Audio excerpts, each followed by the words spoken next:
अब व्यस्तता तो व्यस्तता। पत्नी को देखकर बोले, बहन जी लगता है आपको कहीं देखा है।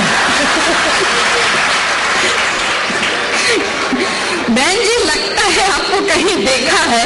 अच्छा, मैंने कहा चंद्र प्रकाश जी आप तो हर चीज से बहुत संपन्न है, धन माल और मन सब कुछ आपके पास है, इतना पैसा आपके पास कहाँ से आया? इन्होंने कहा कि बहुत सरल है, ऐसा करना आपके पास भी आ जाएगा, दिवाली के दिन अपने घर के दरवाजे खुले रखना।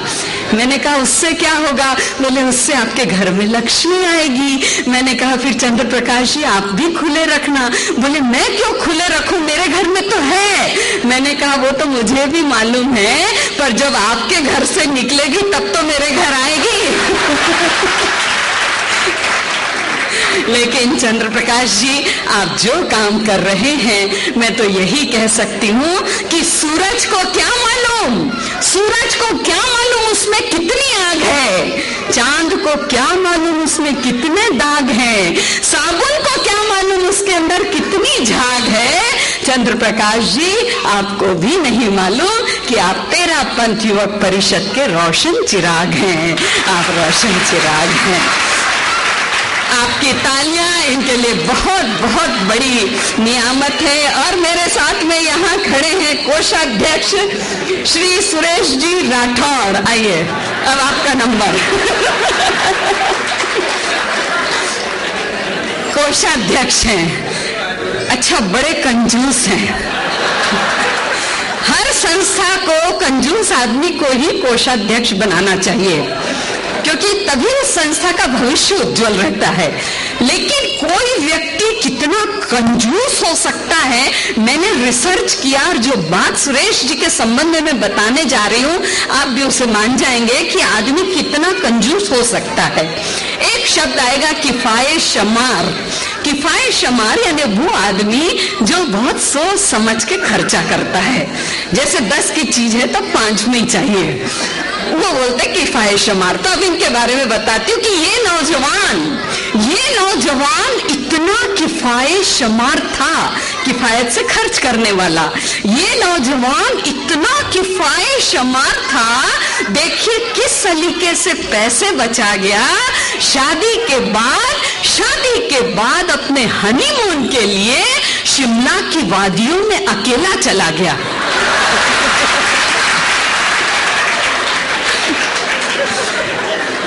अब बताइए इससे ज्यादा कोई बचत कर सकता है क्या? अभी जब ये यहाँ आ रहे थे हॉल में जब आ रहे थे, सिग्नल पर इनकी गाड़ी रुकी, जैसे हमारी बंबई की परंपरा है। एक भिखारी आया इनके पास और बोला साहब कुछ दे दीजिए। अब ये तो फिर उसका चेहरा मोरा देखकर पिघल गए, उसे 10 रुपये दे दिए। 10 रुपए दे दिए, उसने 9 रुपए लौटा दिए। इन्होंने कहा यार रख लो, मैंने पूरे 10 ही दिए हैं। तो वो बोला नहीं साहब ये रख लो आप वापस, क्योंकि मैं भी पहले 10-10 रुपये बांटता रहता था। लेकिन सचमुच में जो काम इस टीम ने किया है उसके लिए एक बार तालियों के हकदार हैं हमारे सुरेश जी राठौड़। और आइए आप हस्ती मलजी डांगी हैं? आप देख रहे हैं इनका कद के अनुरूप ही ये काम करते हैं। अभी सब्जी लेने के लिए ये सुबह यहाँ घाटकोपर के बाजार में चले गए। सब्जी वाली से पूछा नींबू क्या भाव दिए? उसने कहा बैठ के देखो संतरे हैं। वो चाय से तो नींबू ही दिखेगा। लेकिन हस्तीमल जी की बहुत बड़ी हस्ती है और ये मुझसे बता रहे थे। हालांकि इन्होंने कहा था कि आप बताना मत, मैं तो खाली आपको बता रहा हूँ, लेकिन सारे घर के ही लोग हैं, बता दो। हाँ, दूसरे की बात आती तो सब हाँ बोलते हैं। ये मुझे बता रहे थे कि मेरी पत्नी मेरे किसी काम में टांग नहीं अड़ाती है। मेरी पत्नी मेरे किसी काम में टांग नहीं अड़ाती है, चाहे रात के 2 बज जाए मेरे बगैर खाना नहीं खाती है। मैंने कहा कितनी पतिव्रता पत्नी पाई है भाई। तो बोले आपको क्या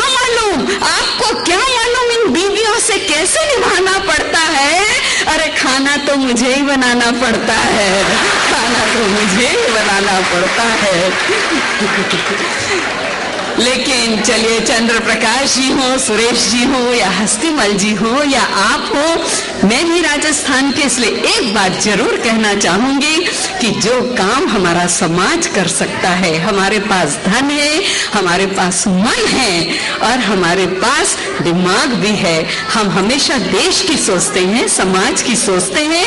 तब एक बात कहना चाहती हूँ, आप तीनों भी सुनिएगा कि जब भी निकला हीरा निकला यहाँ किसी भी खान से, जब भी निकला हीरा निकला यहाँ किसी भी खान से, और कोई भी राज्य नहीं है बढ़कर राजस्थान से, बढ़कर राजस्थान से। सावित्री जी, आप जो करती हैं उसके मुकाबले नहीं, बिल्कुल बहुत अच्छा किया आपने। इतने सटीक ढंग से, मैं बहुत आश्चर्य प्रकट कर रही थी कि इतने अच्छे से क्या हुआ। एक जगह मैं ऐसा मंच संचालन कर रही थी, गोखरू जी सुनिएगा, एक जगह मैं मंच संचालन कर रही थी, अचानक एक आदमी बंदूक लेकर खड़ा हो गया। अब बंदूक लेकर खड़ा हो गए तो मैं डर गई। मैंने कहा, भाई साहब आप तो मुझे इशारा करते, मैं बैठ जाती। वो बोले, नहीं जी आप हमारे मेहमान हैं, आपको जितना बोलना है बोलते जाइए, दरअसल मैं उसको ढूंढ रहा हूँ जिसने आपको बुलाया है। और आज चंद्र प्रकाश जी ने मुझे बुलाया और आपको भी बुलाया है, तो आप उनसे निपटेगा। लेकिन एक बात जरूर मनोहर जी के लिए कहना चाहूंगी, जैसे अभी उन्होंने कहा मीठा मीठो बोल थारो कहीं बिगड़े खा थारो कहीं जावे, लेकिन मनोहर जी सचमुच में इतना मीठा बोलते हैं कि कोई इनको अगर 1 घंटा सुने तो उसको डायबिटीज भी हो सकता है। इतना मीठा बोलते हैं। तो चंद्र प्रकाश जी, अगर आपके पास समय हो तो हुई तो फिर बंदूक लेकर कोई खड़ा ना हो जाए। चलिए, मैं राजस्थानी में कुछ चंद बातें आपको सुनाना चाहती हूँ। राजस्थान की मैं भी हूँ और इसीलिए देखिए, हम राजस्थानी संसार के कोने कोने में पहुंच गए हैं अपनी काबिलियत के बल पर। महाराज साहब ने एक बार कही थी, राकेश मुनि जी के मुंह से मैंने ये बात सुनी थी और मुझे बहुत अच्छी लगी थी। आप भी सुने, राकेश मुनि जी को भी मैंने बहुत पढ़ा है। तब उन्होंने बहुत अच्छी बात कही कि जठे न पहुंचे रेलगाड़ी, जठे न पहुंचे रेलगाड़ी, उठे पहुंचे मोटर गाड़ी, और जठे न पहुंचे मोटर गाड़ी, उठे पहुंचे बैलगाड़ी, और जठे न पहुंचे बैलगाड़ी, उठे भी पहुंचे मारवाड़ी, उठे भी पहुंचे मारवाड़ी। तो मारवाड़ी तो हर जगह है। अब कैसे पता लगे कि कोई आदमी, खैर चलिए उसके बाद में पहले मैं एक बात बताना चाहती हूँ। आप लोग सभी व्यापारी वर्ग हैं और व्यापारी बहुत होशियार होता है, बहुत चतुर होता है, और व्यापारी का मुनीम भी उतना ही चतुर होता है। मुझे याद आता है कि एक सेठ जी बोलिया मुनीम जी, एक सेठ जी बोलिया मुनीम जी, दुकान लगावण ताई कोई मौकेरी जगह बताओ, दुकान लगावण ताई कोई मौकेरी जगह बताओ। तो मुनीम जी बोलिया, सेठ सा शमशान घाट में लगाओ, सेठ सा शमशान घाट में लगाओ। क्यों? उधारी डूबी कोणी, कोई लेर भाग भी जाई तो आखिर तो उठे आई, कोई लेर भाग भी जाई तो आखिर तो उठे आई। और सेठ साहब बोलिया, हकीम जी, सेठ साहब बोलिया, डॉक्टर साहब सारा दुख दर्द दूर हो जावे, इसी कोई खाने की गोली बताओ, सारा दुख दर्द दूर हो जावे, इसी कोई खाने की गोली बताओ। तो हकीम जी, सेठ साहब सारा दुख दर्द हो जावे, इसी कोई खाने की गोली बताओ। तो डॉक्टर साहब बोलिया, सेठ जी फिर तो आप बंदूक की गोली खाओ, फिर तो आप बंदूक की गोली खाओ।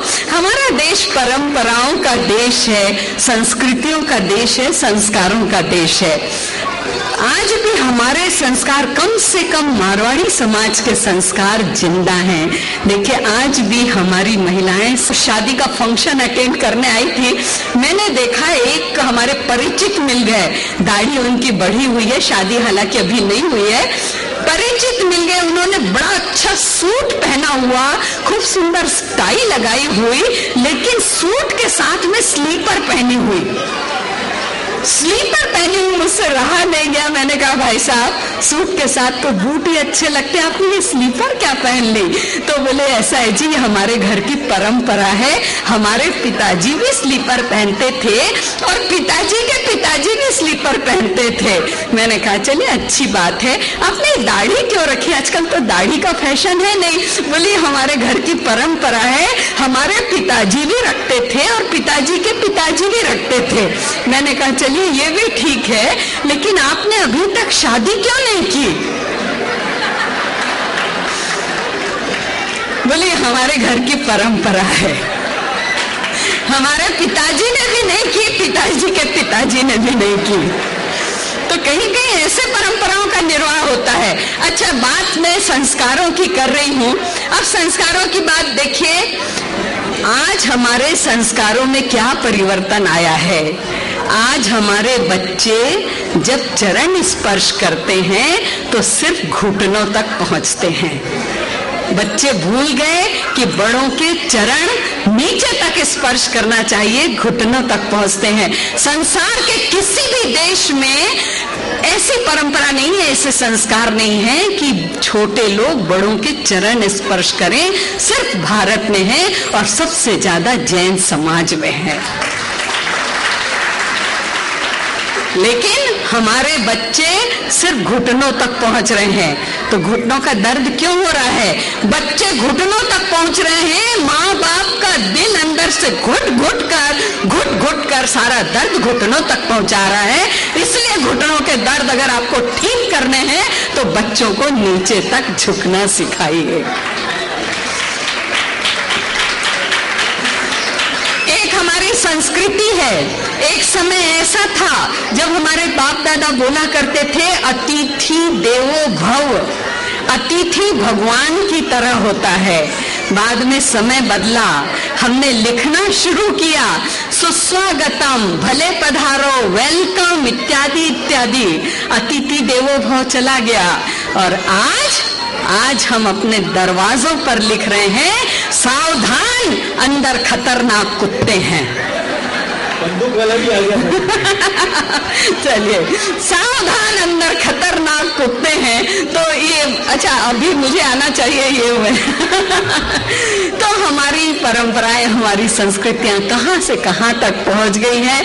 मैं अगर मुझे समय मिला तो मैं फिर से आ जाऊंगी, लेकिन आपसे यही कह सकती हूँ कि सितारों को आंखों में महफूज रख लो, बड़ी दूर तक रात ही रात होगी। मुसाफिर हो तुम भी, मुसाफिर हैं हम भी, फिर किसी मोड़ पर मुलाकात